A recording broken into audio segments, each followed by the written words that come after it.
आखिर एसएससी को डिस्क्रिप्टिव क्यों हटाना पड़ा? ये 20,000 जो वैकेंसी है इसका पीछे का रीजन क्या है? और जो कंप्यूटर एक सब्जेक्ट डाला गया है टीयर 2 में, इसके पीछे का असली कारण क्या है? और ये तीनों सवालों का आप जवाब चाहते हैं तो इस वीडियो को पूरा देखें, पूरा डिटेल से इस वीडियो में सबके बारे में बताया गया है। तो चलिए वीडियो को शुरू करते हैं। नमस्कार दोस्तों, अभी हाल ही में एसएससी सीजीएल 2022 का नोटिफिकेशन जारी किया है एसएससी ने, बहुत इंतज़ार के बाद, ठीक है। और इस बार बहुत बड़ा बदलाव किया है एसएससी ने एग्ज़ाम के पैटर्न को लेकर। वैकेंसी में भी बहुत अच्छा खासा बढ़त देखने के लिए मिला है। तो अभी हम सारे चीज़ों पर एक एक करके डिस्कस करने वाले हैं। तो इस मतलब टोटल तो 83 पेज 84 पेज का नोटिफिकेशन है, तो उतना पढ़ने के लिए कौन बैठेगा? आप लोग तैयारी कीजिएगा कि नोटिफिकेशन पढ़िएगा। तो उसका नोटिफिकेशन का सार हम यहाँ एक बार रख दे रहे हैं ताकि 5 मिनट में आप लोग पूरा नोटिफिकेशन को समझ सकें। तो चलिए हम लोग पहले शुरू करते हैं। एसएससी ने नोटिफिकेशन जारी किया, उसमें उन्होंने बताया कि आप आवेदन कर सकते हैं 17 सितंबर से लेकर 8 अक्टूबर तक के बीच में। 17 सितंबर से लेकर 8 अक्टूबर तक के बीच में आप आवेदन कर सकते हैं। तो 17 सितंबर तो पार हो गया, मतलब आज से आप आवेदन कर सकते हैं 8 अक्टूबर तक, ठीक है।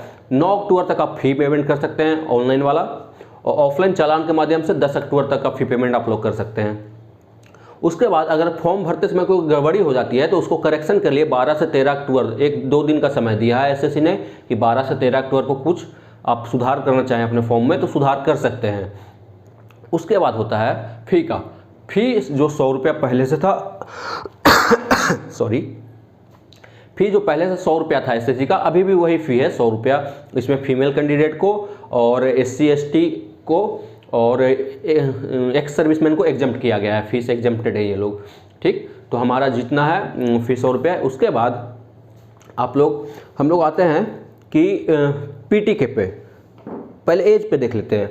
जो एज का डेट दिया है ना, एज है आपको 1/1/2022 को इसका क्रूशियल एज लिमिट है, ठीक है। जो भी पोस्ट का जो भी है, किसी का 27 साल होता है, किसी का मैक्सिमम 30 साल होता है, तो जो भी 27 साल या 30 साल है वो 1/1/2022 तक ही कैलकुलेट करेगा, ठीक। लेकिन जो एजुकेशनल क्वालिफिकेशन का डेट है आपका वो है 8/10/2022 तक, जब 8/10/2022 तक जब तक फॉर्म भरने का डेट है, लास्ट डेट है 8/10।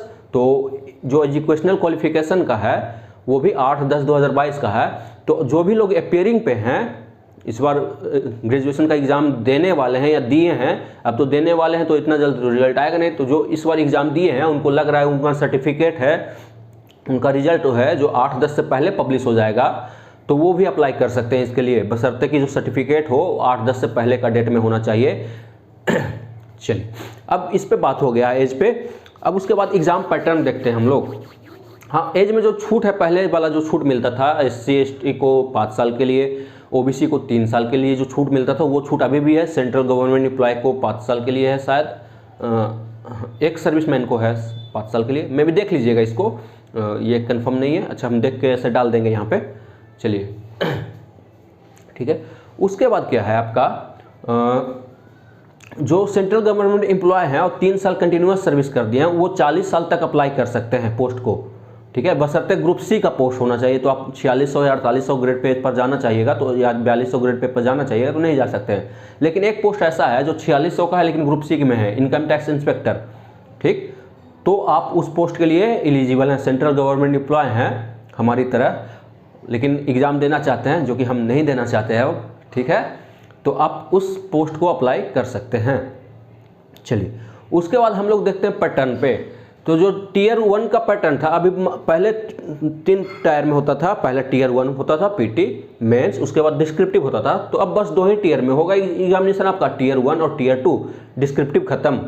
बहुत लोगों को प्रॉब्लम भी था कि डिस्क्रिप्टिव का मार्क्स तो है ऊपर नीचे दे देता है, किसी का अच्छा लिखा हुआ कम नंबर देता है, किसी का एवरेज लिखा हुआ ज़्यादा नंबर दे देता है। तो ये तो सही था नहीं, ये तो लक बेस्ड पे था कि किसी को कोई और कॉपी चेक करेगा, किसी को कोई और कॉपी चेक करेगा, दोनों का अपना अपना समझ होगा। लिखा अपने किसी को किसी का लिखा पसंद नहीं आएगा, किसी को वही लिखा पसंद आ जाएगा, ठीक है। तो ये बहुत अच्छा काम किया है एसएससी ने कि डिस्क्रिप्टिव को हटा दिया है। उसके जगह पर टीयर 1 है, उसके जगह पर कंप्यूटर टेस्ट लाया है। चलिए डिस्कस करते हैं पहले क्या करके। टीयर 1 में क्या किया है? टीयर 1 में कोई बदलाव नहीं किया है, बस जैसे एग्जाम पैटर्न था, ठीक है। 25-25-25 क्वेश्चन चारों में, मैथ, रीजनिंग, इंग्लिश, जीके में, ठीक है। वैसे ही 50-50 नंबर के लिए, टोटल 200 नंबर के लिए, और नेगेटिव मार्किंग 0.5 का है। और क्या है, इस ये जो पेपर 1 है मतलब टियर 1 है वो क्वालिफाइंग है। पहले मेरिट में इसका नंबर जुड़ता था, इसके मार्क्स पे भी मेरिट डिसाइड होता था, लेकिन अब नहीं, अब बस इसको पास करना है हमको, ठीक। बस ये एक चेंज हुआ है पीटी में। अब हम लोग आते हैं मेंस की तरफ। तो मेंस का एग्जामिनेशन आपका है, जो मेंस का एग्जामिनेशन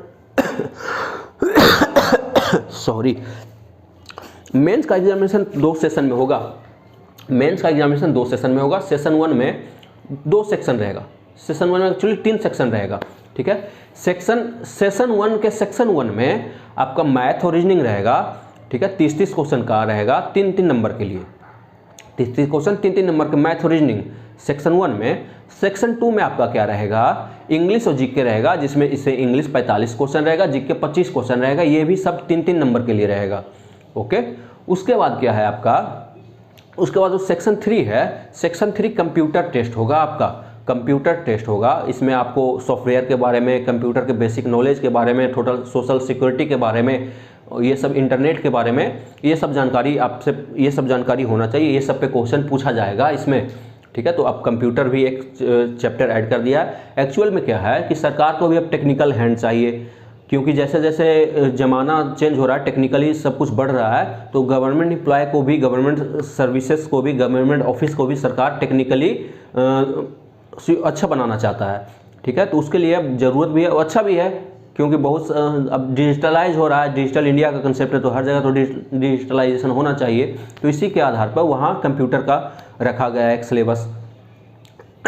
उसके बाद क्या है आपका कि जो मॉडल ये सेशन 2 होगा, सेशन 2 में आपका क्या होगा, जो पहले से टाइपिंग टेस्ट होता था, डेस्ट जिसको कहते हैं, डेस्ट होगा सेशन 2 में। उसमें आपको 15 मिनट में 2000 की डिप्रेशन करना रहेगा, ठीक है, टाइपिंग में। तो ये आसान होता है, जब 1-2 महीना का प्रैक्टिस में इंसान कर लेता है। चलिए, ये आपका हो गया टोटल टियर 2 का। बात करते हैं वैकेंसी पे। वैकेंसी बहुत ज़्यादा आने वाली है इस बार, ठीक है। शायद कितना, 1 दशक बाद, दशकों बाद, 1 या 1.5 दशक बाद इतना वैकेंसी देखने के लिए मिल रहा है एसएससी में। तो लगभग 20,000 के करीब वैकेंसी आने वाली। एग्जैक्ट डाटा दिया नहीं है एसएससी, लेकिन लगभग 20,000 है। 20,000 क्यों है, क्योंकि जो इस बार से क्या कर रहा है ना, सीजीएल में जो पोस्टल असिस्टेंट और सॉर्टिंग असिस्टेंट का पोस्ट है डिपार्टमेंट ऑफ पोस्ट में, वो अब सीजीएल में डाल दिया है। पहले सीएचएसएल के थ्रू होता था वो, लेकिन अब इस बार से postal assistant, sorting assistant CGL के में आ गया है, जिस वजह से वैकेंसी में अच्छा खासा बढ़त देखने के लिए मिला हम लोगों को, ठीक। तो असली वैकेंसी बढ़ने का कारण हमारा यही था।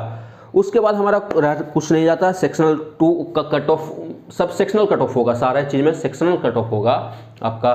और जो मेरिट डिसाइड होगा वो टियर 2 के अंक पे ही मेरिट डिसाइड होगा। बाकी का निर्देश है कि आप फोटो 20 KB से 50 KB के बीच में होना चाहिए, सिग्नेचर क्लियर होना चाहिए, फोटो एकदम सही होना चाहिए, ये नहीं कि उल्टा सीधा होना चाहिए, वैसा नहीं। जो सर बाकी का certificate OBC, SC ST EWS, ये सारे सर्टिफिकेट प्रॉपर फॉर्मेट में होना चाहिए, जो सेंट्रल गवर्नमेंट का फॉर्मेट है, ठीक है। तो ये सब है बाकी का। तो ये सब तो एज इट इज़ पहले से भी रहता था। तो सारा का फॉर्म का परफॉर्मा भी नोटिफिकेशन में, कोई नहीं बनवाया तो वहाँ से परफॉर्मा डाउनलोड करके प्रिंट आउट लेके उसको बनवा लीजिए। और उसका डेट, जो क्रूशल डेट है उसका, सारे सर्टिफिकेट का, वो फॉर्म बंद होने का डेट है, मतलब 8/10/2022 तक का, ठीक। तो आप यही इस नोटिफिकेशन का पूरा का सार था, जो कि हमने आपको समझा दिया अच्छे से। तो wish you all the best for your preparation. अच्छे से तैयारी करें, सिलेक्शन ले और लाइफ एंजॉय करें, ठीक। तो अब अपने तैयारी करने का तरीका बदलिए। ये नहीं कि पुराने ढर्रे पर तैयारी करें तो वैसे ही करेंगे, अब वो है नहीं। पीटी क्वालिफाइंग है तो आपको उतना ही पढ़ना है जिससे आप पास हो जाइए। मेंस के लिए मेहनत कीजिए। मेंस में 4 सब्जेक्ट इंपॉर्टेंट रहता है, 4 नहीं, इनफैक्ट 5, कंप्यूटर भी डाल दिया है। तो 5 subject, math, English, GK, reasoning and computer. तो अब आपको सब पे बराबर ध्यान देना पड़ेगा, क्योंकि मेंस ही आपका मेरिट डिसाइड करेगा, ठीक। तो चलिए, आज से अपना पढ़ने का तरीका बदलिए और सिलेक्शन लीजिए। बाकी वीडियो अगर पसंद आया होगा तो चैनल को सब्सक्राइब कर दीजिए ऐसे इन्फॉर्मेशन के लिए। और बाकी तो मैथ हम पढ़ाते ही हैं, तो जो भी कंसेप्ट रहेगा वो हम आपसे के साथ शेयर करेंगे, नया कंसेप्ट आपके साथ शेयर करेंगे। तो आपको वीडियो देखने के लिए धन्यवाद। अच्छा लगा हो तो लाइक, शेयर और सब्सक्राइब कर दें।